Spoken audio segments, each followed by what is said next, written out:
Sharon, can you introduce yourself? Tell us a little bit about what you do. Yes. So I'm a hypnotherapist for adults and children. So I get a very interesting perspective, like from all different perspectives. I do family therapy, so I'm working all day with parents and kids. I myself am a parent of two lovely kids. Enzo, he's 5.5, nearing 6, and Giovanna Gia, she's a little over 2. And I kind of world school. I lived here and there. I travel a lot, even though now we've been more set. I'm from Israel and my husband's from Ecuador. So we both had a lot of changes in our lives, let's just say. You're like bilingual, multicultural, all of that. Yeah, at home we speak English, we speak Spanish. It's funny, my kids will address each one of us in a different language ever since they were very small. And sometimes the little ones, when they're small, they like confuse words and like use half Spanish, half Yeah. English. But pretty quickly, like both of their languages are very strong. So I feel good about that. Yeah, my daughter will say, she said, what did she say? She said, K this, mommy, K this, instead of saying, like, what is this? She mixes up. So Yeah. today in this live interview, we're going to talk about what you wrote in your chapter, but we're going to go a little bit beyond that too. So I have a couple questions for you, if that's okay. Sure. One of my favorite parts of your chapter is you make lists. I love to make lists too. So you had a pro and con list when you were visiting, putting about to put your son in kindergarten. And I'd like to know a little bit more about what was on that list. Yeah, so I'm like a very like kind of type A, I research a lot. Mhm. Actually, I was a scientist in my background, so I'm all about like really like researching like the implications of every decision, and I take having kids very seriously. I'm like a hands-on kind of mom, so like I really wanted to see like everything out there. Ever since like always when we were moving, deciding, what different school options, and just even thinking ahead, like my son will want to ride like motocross, we need like a track nearby, and like just trying to really like plan ahead, which, as you know, as a parent, it's very hard because you don't really know how things will be until you're there.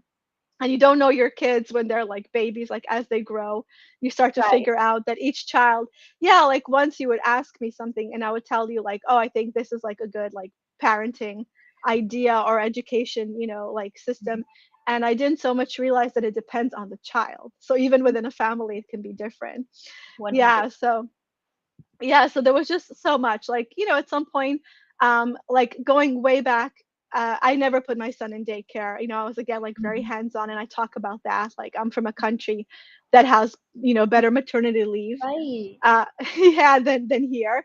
So I couldn't really imagine, like in my mind, like when he's 1, it's kind of like old enough, but then when he was 1, he was not even walking. I kept pushing, like, well, kept pushing. My husband too was supportive Mhm. of not having our son. He was the firstborn, of course, in any kind of system. And then when he was 2.5, because he's born in February, so he was 2.5 when September came. And there was this actually didn't mention in my book, but that's how we kind of like fell into it. I thought to myself, if I'll put him in a little preschool program, like few mornings a Mhm. week, that'll be okay, because there is one walking distance from my house. Funny enough, it was in Tuxedo Park, New York, like this gated community, like very like amazing community. The castle behind our house was of a friend of Einstein that he would come on weekends and do self-hypnosis and come up with theories like relativity, for Mhm. example. People don't know that it came under self-hypnosis. No idea. No idea. Right. That's why Einstein says you cannot solve a problem with the same mind that creates a problem. And he didn't really go into how you go beyond the mind. So we were living in a very special community, but a lot of people there just like weekend houses, like, Right. very like, special community. And it so happens there was this like little Episcopalian church right inside the gates of this special community, an hour from New York City, that had a preschool, like with a few kids, like every grade, like 6 or 7, 8 kids. And my husband is from Ecuador. So you tell him something about like church and he'll get like a rash. Like we're just, and I'm from Israel. You can say like I come from a Jewish family. Like they will Mhm. say I'm Jewish because I'm born that way, and it's like kind of like they don't give you a choice. In that Right. in their own defining of you, putting you in a box. Yes. but we're both like very spiritual and completely against like any organized religion. Right. So my husband was like, from the very beginning, he was like, no. And I said, it's right here. There are a few kids. He's Right. two and a So half. close. It's, yeah, it's like a few hours, a few times a week. And, and then it's Episcopalian. So I found out that the father of the church was actually a gay man married to another man living in the like priest house. I Wow. was blown away. I'm like, this is amazing how progressive. Like they put it on their I'm, website so you I don't was show born up and Catholic. yeah, No way. right. And they put it on the website, father so and so, like they write everything so you don't come and have Awesome. like a fit. And that explained why there are few children. A lot of people were not cool with that, I would be even fine with today. it. I would be So fine that with was my selling point. I'm like, it. I have to put him in that school. So my family thought it was weird that I'm like selling it that way, like, oh, it's a church, but this is what's going on. And they're like, okay. So tiny little awesome program. My son is super independent. I would leave him there. He would play. I told him I'm coming back. Like 2.5, he was speaking pretty well. He got it. I'm coming back. Other kids, of course, would cry, but he was very independent. So I thought, okay, we're going to slowly increase. Like their program was like the 3-year-olds go for 3 days, the four. I Mhm. had this idea. So then when we moved and we had all these ideas, honestly, to go to Ecuador for a year, but then the pandemic happened, or like we moved to New Jersey near the beach, like let's have more of a beach life and half. We started thinking like, I don't know, like we're not going to be near that community. So like what options do we have for preschool? And there was a public preschool here. Very good one, highly rated. We went to visit it. Awesome. He's 4 years old. Let's go to public preschool. That was I don't want to say that was a fiasco. It had really good things about it, but his teacher, let's just say, she's probably still like having some nightmares because my kid is like very energetic, outdoorsy, social. He gave her a run for the money, and there were 12 kids, Yes. so I was with her. Like it's not like I sent him off, like I would drive him there. It's not like then I had quiet for 6 hours. I kind of did, but like a lot of writing back and telling me like he did this, like bring more clothes and this happened, and I'd be like, oh my god, my phone would ring. I'm like, okay, this is an issue. And she was like hinting, saying like next year in kindergarten it's going to be academic and longer and 20 kids, and she was kind of telling me that it's going to be an issue for him. So that's how Yeah, that I goes into started figuring out. well, that goes into what another one of my questions was. You talk about your what is it, developmental, the pediatrician. Oh, the developmental neurologist. Yeah, so the staff there was kind of saying like, I don't know if he has like hyperactivity, but he Hmm. seems like a little, like and their teachers. Again, he's my first kid. Like I work with kids now, but he was 4 at the time. I work 5 and up, and honestly 7 and up like I usually work. I get good results hardly ever. I work with anyone younger. So I also didn't know so much what to expect from a 4-year-old, to be honest. Of So they were course. saying, well, yeah, they were like, okay, and of course, they gave me an appointment for 6 months anyway. So the whole time, his pediatrician said she thinks he's like absolutely fine because she knows him, for a while, and we come in. She doesn't think anything, but she gave me the referral anyway. So because they were saying like that he's not the only kid, let's just say, that had similar, things going on, but he was one of, I'll call it the troublemakers there. So I did go to a Yeah. yeah, What you had I did go. written, what you had written, I'm not probably not saying it exactly, but you said something like, they told me your child is going to be one that teachers complain about. Oh yeah, yeah. So she was like very frank, and she was saying to me Yeah. like, listen, there's no disorder here, there's no like issue, but he's one of those kids, like he's very Mhm. bright, so he's impatient. Like and even me, like I'm teaching him now, I teach him something once, he doesn't need to hear it again. So I can imagine at school when you're trying to teach 20 kids, by the Right. time they're repeating it, he'll be off to something else. So, but he's not like also this kind of like genius kids that are just like, I don't think he's going to graduate high school at 12 either. So it's not even that. So I thought to myself, public school, like I don't, he's going to be like probably like me, like a very good student, one of the top in the Right. class, but not again, like I don't think like, oh, I have to find him like some kind of, Harvard preschool like program either. So I was thinking, okay, let's see. But she did say, and that's what kind of got to me. She was saying something like, I can give him an IEP to make it bearable. So it felt to me like, let's like barrel through, like, let's just do what we need to like make this kind of work. And I thought to myself, like, I understand a lot of parents have no choice. They have to work out of the Right. house, It's they have to make daycare. it work. Yeah. Exactly. But I was thinking, I work very flexible hours and from home, and my husband too. And anyway, our daughter's home and she's going to be home for a few years. So I Mhm. thought to myself, why am I trying to like force this to happen? Because at some point it was obvious that it's not going to be a good fit. And Yeah. you talked about you actually said so you were teaching in El Salvador, and El Salvador is like so special to me. My daughter was born there. Actually, Casey, that is on the book too, she lives in El Salvador, and Kim, our project Yeah. manager, lives in El Salvador. Like El Crazy. Salvador just pops up everywhere. And I think you mentioned that. Well, I'm not a real teacher. I did teach in El Salvador, but I'm not like a real teacher when you were considering this homeschooling. Yeah, I had a little bit of the imposter syndrome, like with the teaching, Mhm. because there you have to like, just come from a country that speaks the language of the bilingual school, so like English, and then have a master's degree in what you're teaching. So like, of course, I know science to like, a high level, but to teach kids, I think like now looking back, it was, they got lucky with me because I Yeah. appear to have a knack. I'm good at it, but not everyone that knows something can teach it. Obviously, you know that because you're a real That's teacher, very I true. believe. Yeah. No, but nobody's. I don't think anyone's a real teacher. I think that for me, it's so different with your own kid because they know how to manipulate you and tug on your heartstrings, and my daughter's very good at that. So it was a challenge for us. Yeah, yeah. Like, so when I was a teacher there, I felt like I got experience in terms of like what to expect from kids, how they work. Honestly, I actually went from India to El Salvador, so I brought with me after a whole year in India all Wow. this like meditation techniques with them. And I wasn't a hypnotherapist then, but Right. we're doing breathing exercise, like to relax before exams, and we're doing like invigorating breaths in the morning to start the new day. So I was kind of like that, more like Eastern, kind of bringing them these new modalities Mhm. already then. But honestly, and I didn't write that in the book, I felt so sorry for those kids. That school, private school, is so rigorous. Like, they learned everything in Spanish and everything in English. So much homework, not because I'm mean, like I had to submit my lessons plan. They expected me. This many exams, quizzes, pop quizzes, assignments. Yeah. I had third graders. Like, later I had fourth and fifth graders. But the first year I had third graders, these sweet, adorable kids. And I was seeing like, this is some of them, it's ruining their self-esteem. They failed out of the school. A bunch of them failed out of the school because they were fine in Spanish, but they couldn't manage English, science and this and this and that.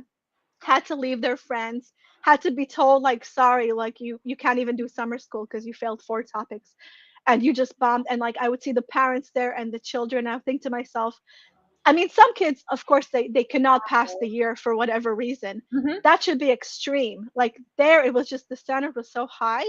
A lot of kids, and I'm friends with them on Facebook now. They're in their 20s, but a lot of them didn't I have make it through. like Yeah, you too. It's hilarious. These, like, they were like 8 and now they're 20. But yeah. I've seen how some of them went to like not non-bilingual school, and then they went to university in Spain, instead of like in the US and Canada.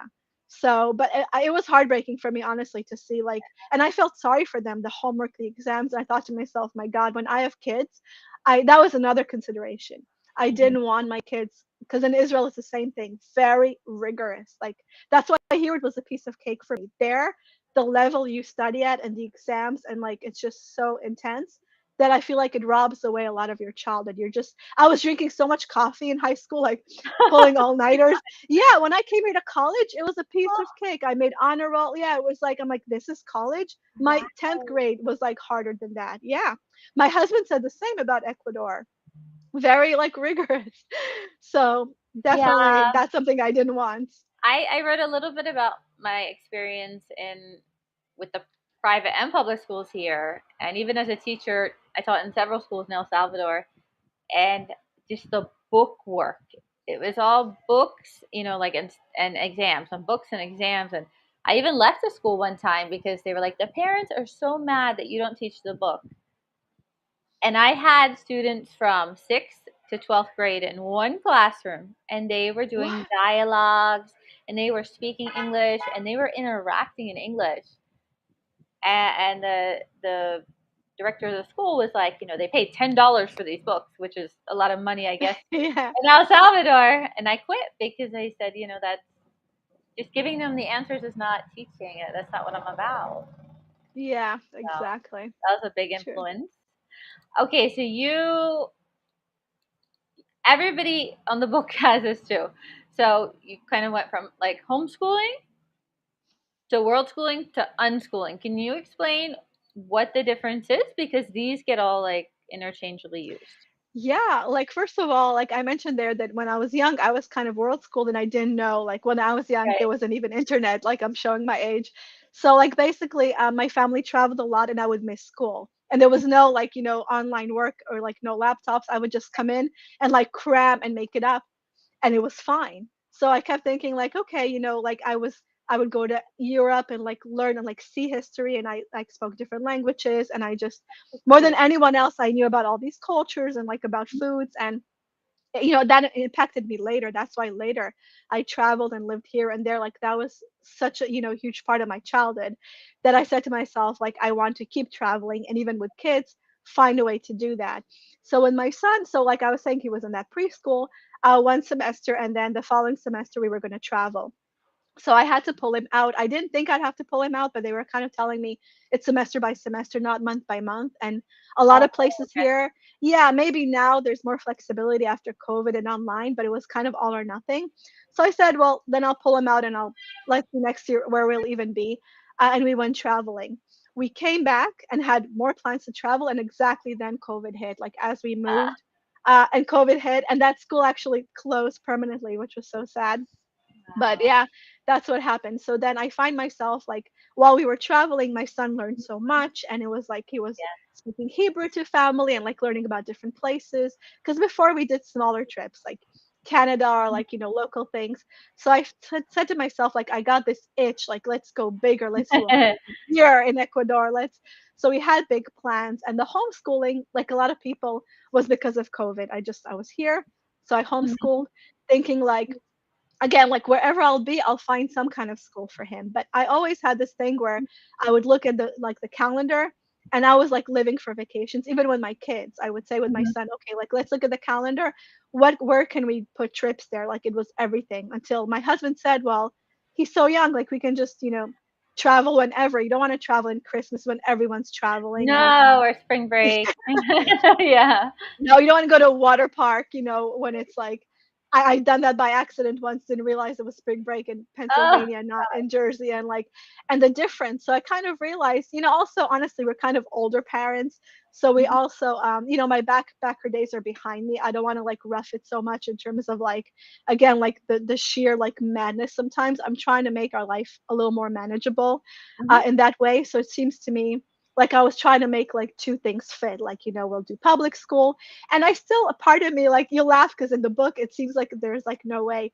Maybe in the future, I do have this fantasy of my kid having like a first semester in some really good public school where we live mhm. somewhere else, warmer. And then, or when we're traveling, yeah, like honestly, reading the book opened my eyes to other options, like the other Yeah. chapters about hubs and like programs and like forest schools. So I had these ideas like he will get experiences of schools here and there because schools here are not flexible. It will not be a public school, I No. think, half a year and then I'll just check out for half a year and come back. It's not going to work. So I feel like there's now such a huge community that we can make it work. Like we can make our own kind of schools and groups. I love that. I grew up out like I mentioned, I grew up outside of Philadelphia, and I don't know if it's still this way today, but the last I heard, if you miss 10 school days in a year, Yes. you fail. It doesn't matter if you get 100 on every exam. That's the truancy officer will go and find the parents. That yeah, so it's even worse than fail. Like I'm in all these homeschooling Mhm. groups. They'll send you someone like you said, like you get in trouble, even though you're telling them like my kid is not locked in a closet. We're in Right. Disneyland, but still you're a horrible mother because like how are you taking them on Disneyland even though they're 6 and they're supposed to be sitting in a classroom? That's where I got like really mad because I feel like interfering with how I rate, and that happened to me in the public preschool even when he was 4. What happened was he was going, we missed less than 10 days, but after Christmas last year, the COVID numbers here were so high. So I wrote to them. I'm like, yeah, I'm gonna keep him in until things get better. Because I also mentioned in the book, my kid got sick a million times and brought it to his little baby sister and to me and to like everyone. My So daughter. after Christmas, I said, you know what, we're gonna take a little pause. And they said to me, okay, but after 10 days, you're out of the program. I'm like, do you want me to come? Like you guys are complaining and then saying, all these things about every morning, like check the temperature and this and that. And now you're telling me to come. Like, really? Can you make a little exception? But they were like, no, but you can re-enroll. So what happened was, luckily, after 2 weeks, the COVID numbers were better, and I sent them. But I felt like annoyed, like kind of like a child, Yeah. being kind of like forced. And that reminds me, in the one little story, I don't have that in the book. When I was in high school, like I said, the school was very cool in Israel. I missed a ton of school, but I Mhm. was traveling, so it was different. But the one time Michael Jackson came to have a concert in Tel Aviv. And that was like and that was my first concert, and I was like 16. So me and my friends, we said, like, my mom was going to drive us to Tel Aviv. It's like half an hour, it's like, going there. And we said we have to go early and wait in line to get like a very like front row seat. It's not like now a Ticketmaster. Didn't exist Right. then. We missed school, all of us. My mom drove us, everything. It was amazing. I was like fourth row, like right there. Like it was an experience of Wow. the lifetime for all of us. Yeah. The next day we all show up and I have a note from my mom, like, oh, my daughter missed yesterday. She went to the Michael Jackson concert. My teacher was like, really? I'm He like, didn't yeah. he's She's mad he didn't go. she's like, yeah, yeah, but she was like, that's not an but the funny thing is, how she punished me? Mhm. By sending me home. They gave me like they expelled me for a few. I'm like, you're punishing me by. I said, it's not a punishment. I like to be home. Like I don't like to be here. You're sending me home because I missed a day. I'm gonna miss now 3 days. And I don't know like what was going through their mind. And my That's mom was just that's like, very typical. right. That was Yeah. my expulsion, like my few days of like whatever suspension they call it. Yeah. That's what they would do in schools in Pennsylvania is whatever you did, you get a 3-day suspension and you were not allowed to make up the work from those 3 days. And Stop so it it. was almost like forcing you. I dropped out of high school. I dropped out and I got my GED Oh, and I I didn't know. Yeah. won 99% 99 percentile in every subject. It was so easy.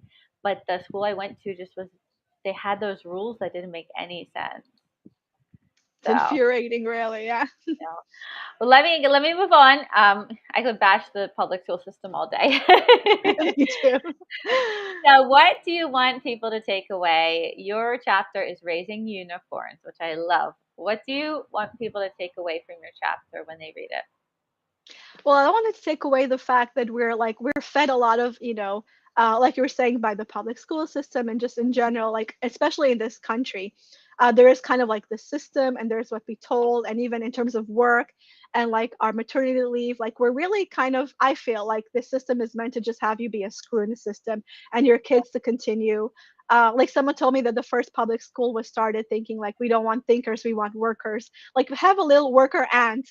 So I just want them to realize that their kids are special. Each one, all of us were special, and it has to be taken like into account their needs, their abilities, and that there is like a whole world out there that's just not exactly the box. There's just so much more. And like I talk about, like as a hypnotherapist, the whole thing of the subconscious mind. Like a lot of people don't know what's in their subconscious mind. They don't know they were like kind of planted there these ideas that Yeah, you will fail if you don't do this and that, that you're a good parent if you're like working a lot, that it's even normal to like not have this attachment with a young kid and to just see them like for a few hours. And it breaks my heart because again, I see parents that come to me and they're just so upset and they're willing to spend the time and money and help their kids, and but like the life is kind of perpetuating that.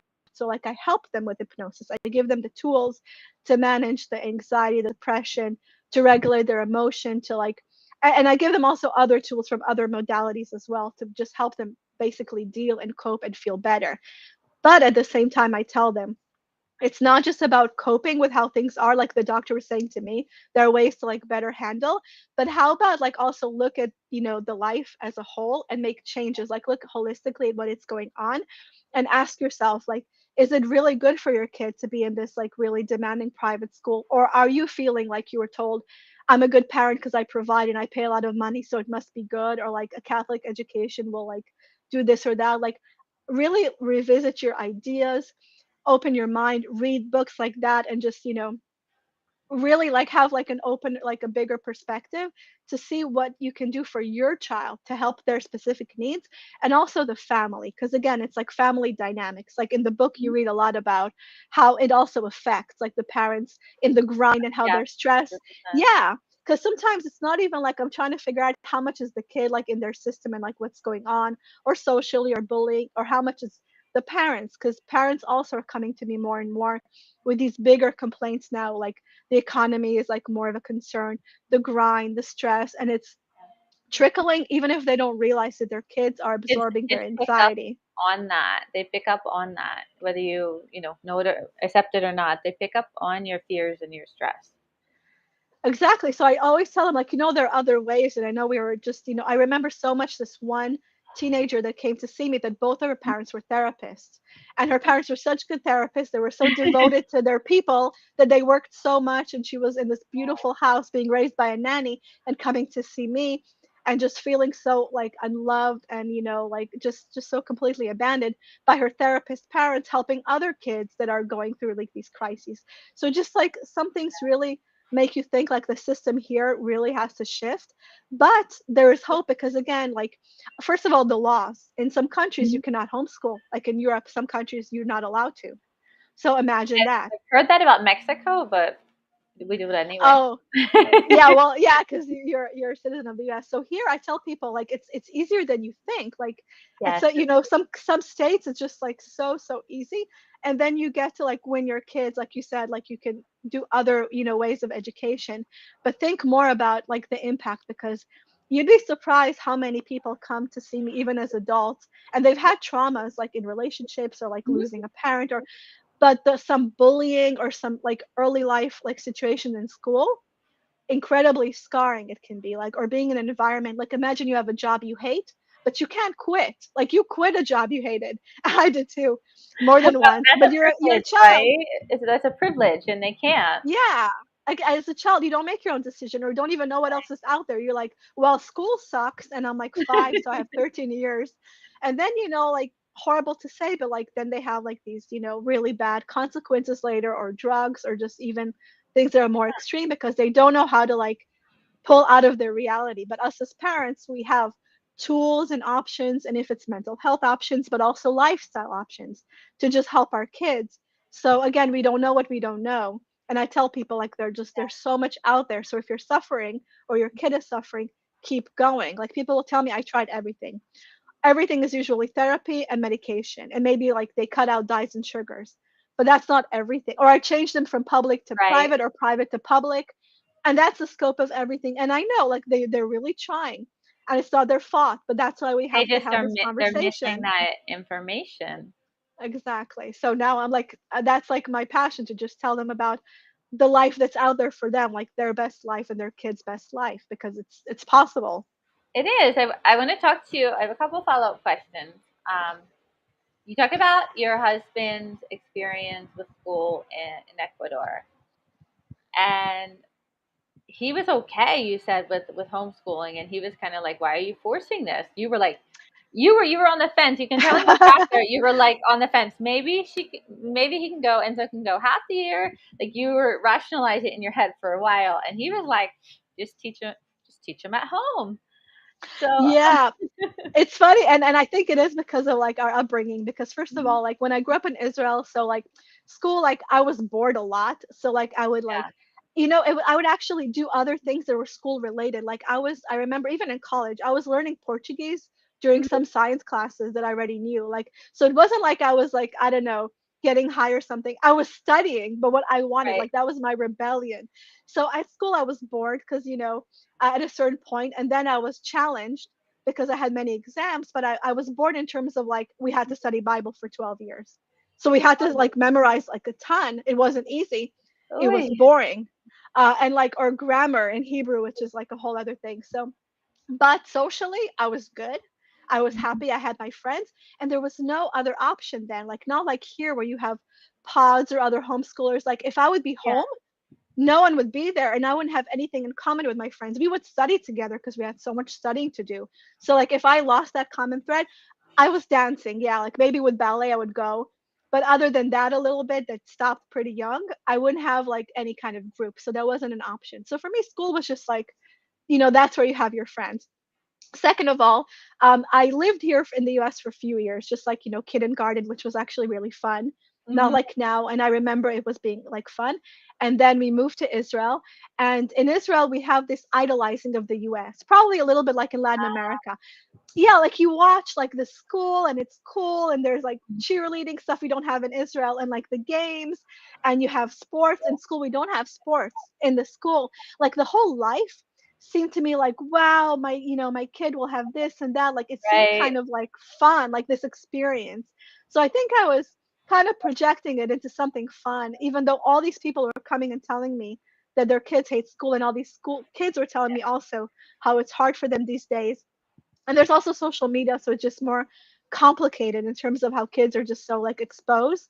But back then I had this idea of like what life would be like for my kids in the US, because I didn't have it and it seemed like it was so much fun here.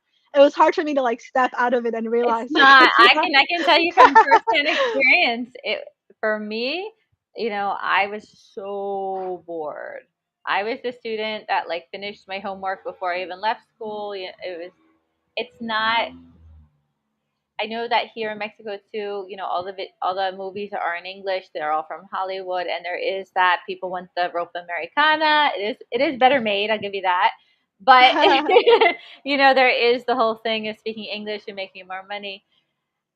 But it's not very fun in school. The school is very demanding with their standardized testing. Yeah, now it is. I mean, funny enough, and this I didn't mention in the book either. In Israel, like a multiple choice test is called an American test. That's Because it's so easy, like because it's easy. We had open classes.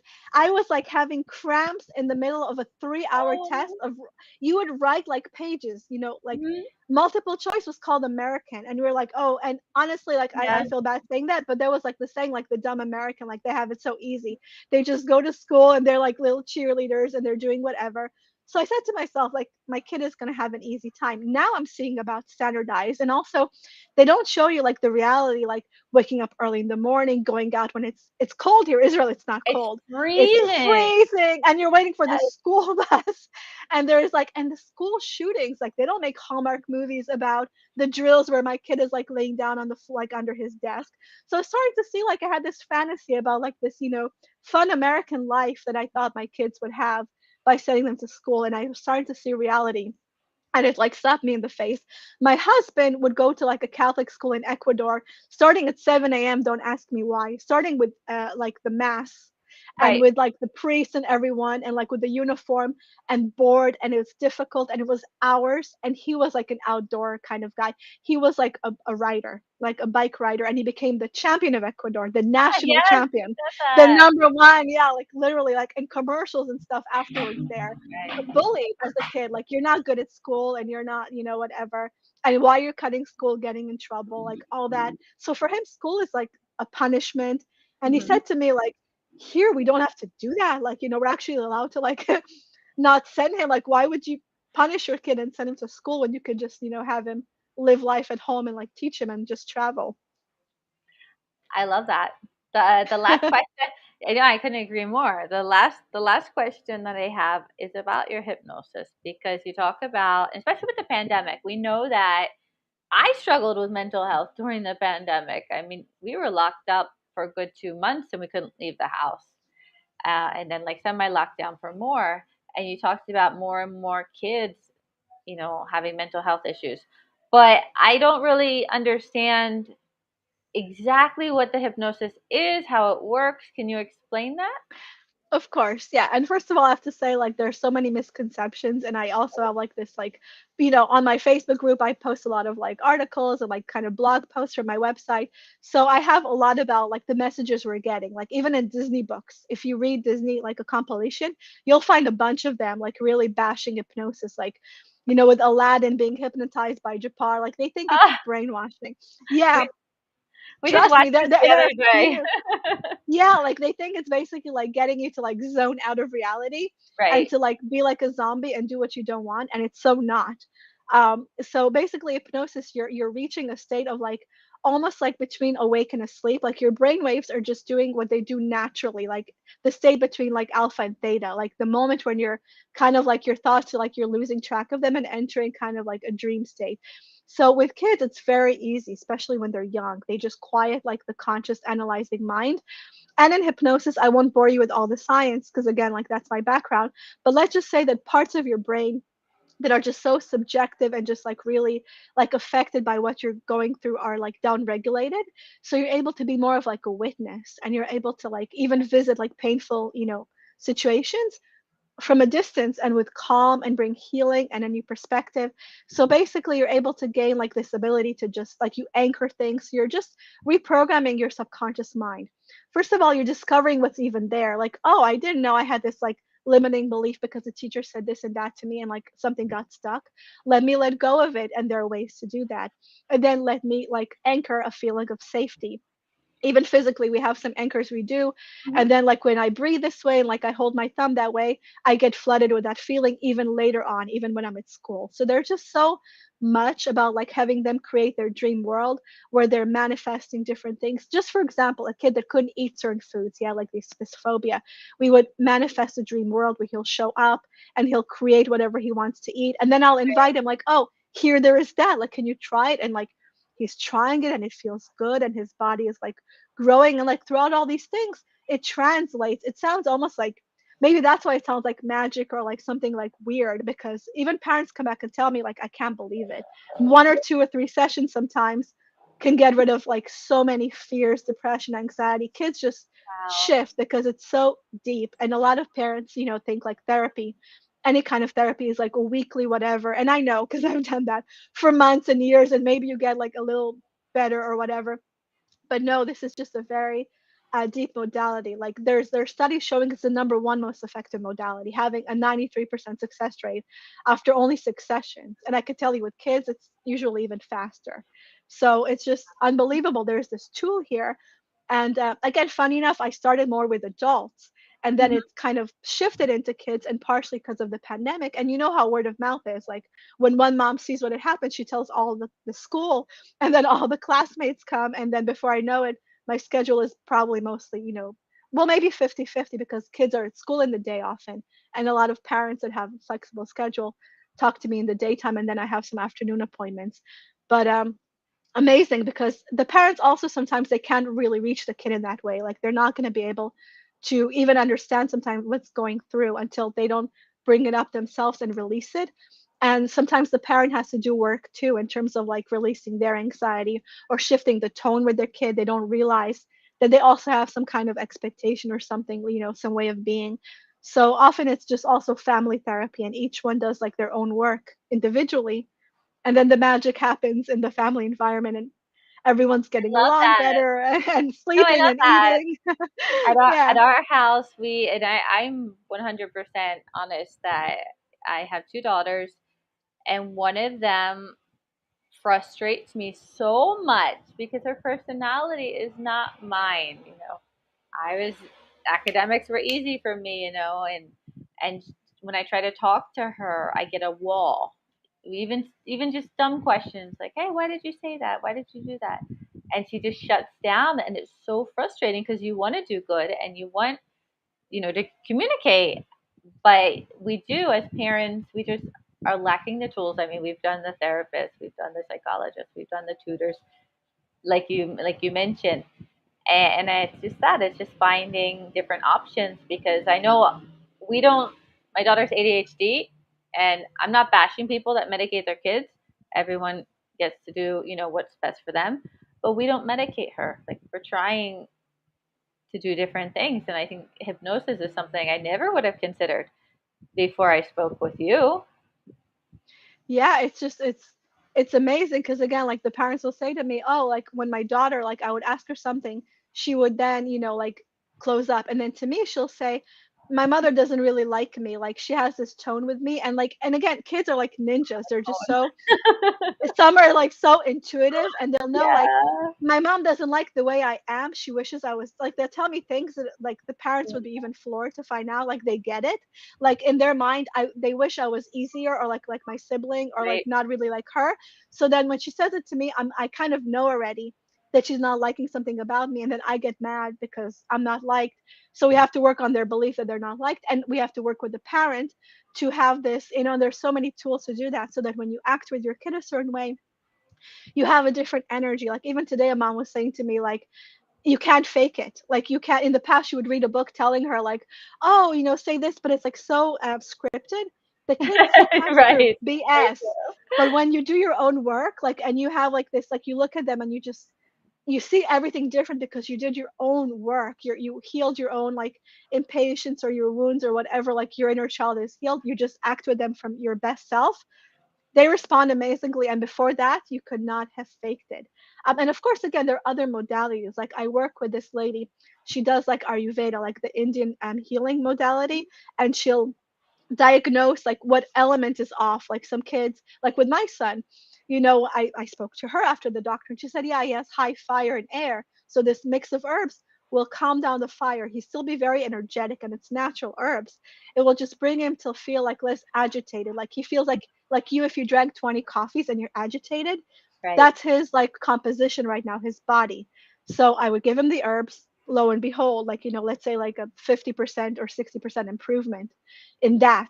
So a lot of people, and I tell all these people that work with me, like I pull out, because again, I studied in India, like energy healing and some Ayurveda. Right. I pull everything from my toolbox and tell them, like, this book is helpful, and this exercise from here, and this kind of, like everything. This breathing I did with kids is great, and these herbs are good. So that's why I call my program like a coaching program, also because hypnosis is the main thing. Like that's the Mhm. magic. But other things definitely support it and get results, like 100%. It's not like the only thing you can do to really help. It just, after many years of figuring this out, like I got like kind of like my good tools, my toolbox, like right there. I think that to wrap up, I think that one of the benefits of this lifestyle is you have your business, I have my business, the authors, we all have these businesses that are so flexible that I know that if we were in the US and I was working and my husband was working and a kid in daycare, like you're so exhausted by the end of the day, you really you don't have the energy to do anything. You'd have to be superwoman. So I think a big part of this book is every author has said like I had this one kid and school was not for them, and they changed their life. They changed their life. They made it work. They went online with their businesses, or some even changed industries because we have that extra time. They're going to grow up so quick. Absolutely. And like my favorite people, like I follow some YouTubers, and like Hmm. here and there, and I joked in the book, like some of them seem like it would be hard for me, like the confined space, like if you're road schooling and RVing or whatever. Even with that said, like, yeah, would I like to live, would I be able to do that easily, like move to certain countries or maybe like live in a little space, like not so easy. I would still take that over like that mansion that young girl was living in, Right? with the nanny and the parents that didn't see her. Like I would take it, I would have my kids 24/7, even though that's super hard, in a small space, and not miss out on the time with them, even with all the challenges. And that's also part of what I'm saying. Like, did I want to send my kid and have some time to like, just focus on one kid while she's a baby, and then later on Right. have this idea that I'll have more time for myself? Yes, but like you have to, I think, see the pros and cons. I'm not saying that this is perfect. Like sometimes I'll joke with my friend that her kid was with Enzo, with my son in school, and now her other son is like in preschool and one is in kindergarten. And I say like, "Oh my God!" So like you drop them both off and like you're at home, probably like, the silence and like dancing in your underwear, and like, and I say to her, "Wow!" Like, and so I joke like I can take a minute and like envy her and be like, "Oh my God." But again, like, what are you missing out on? Like, this is my Yeah. choice. So I tell people you have more choices than you think. You just have to really find a way and be. And I read that in the book. Some people were super creative. They Oh, I really love that. finagled their way into making it work. And sometimes it's for Yeah. a year and you say like, let's try it out. So I say also like try to make smaller steps, because it can be overwhelming to say like forever we're going to do this. That's why I even say to Right. myself like 1 year at a time, and like even take like some options, but just be open, because I feel like the worst Just thing the is when people don't open like their minded. life.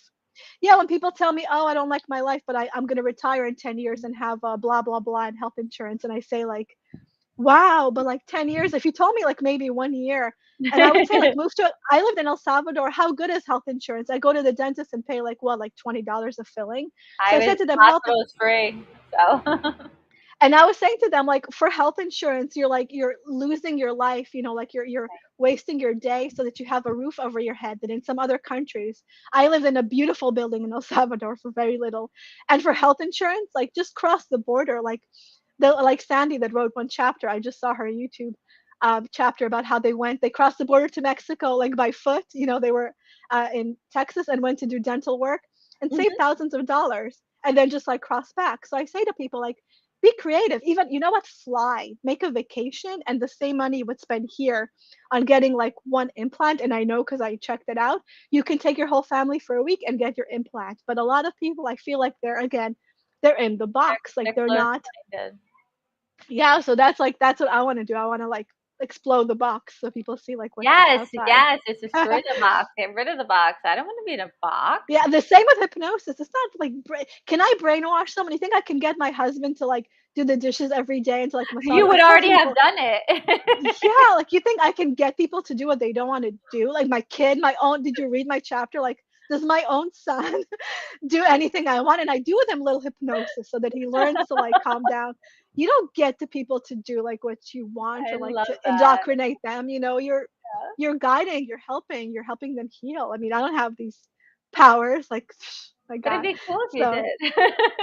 yeah, I say to people sometimes, I wish I could just like, make people do whatever. So it's Well, not thank like you that. so much, Sharon, for taking the time to come and explain more, more about what you do, who you help, and why you help them. And I loved your chapter. I thought it was funny. You wrote it about the experience of, kids have this much time to eat. Just did they know 5 year olds? Like there's a lot of funny parts that I could relate to, but I understood your decision, and I know that a lot of people will relate to it too. Yeah, I enjoyed writing it, and my kids are funny. They provide me comedic material all the time. Right? Do you want to say anything? Is there any special way you want people to contact you if they want to work with you? Yeah, so I mean, right now I have availability. The best way, really, like I have the website posted there, and through there you can email me, like fill in a form, or just have my direct email.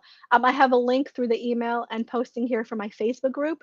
My Facebook group is really like my favorite method of interacting. Like that's my way of building Perfect. a community. Yeah, I like Right. do lives, I post articles. Like that's the best way. You can write to me what you want to hear about. I'll do a live about it. So there's like almost 4 years, I think, of like a lot of information about hypnosis. So Well, I say the right there. Facebook group's the best way, right? They're going to get everything, the whole package. Absolutely. Yeah. I didn't do a YouTube channel yet. I think it's like kind of on my to-do list now, but my Facebook group is where you're going to really get to interact and, and to work with me one-on-one also. It's very possible. All different time zones, not a problem. So, I work Well, remotely. thank you So, so much. Thank you so much, Sharon. Pleasure, of course, working with you and speaking with you always. And I'm going to end the recording now, okay? okay.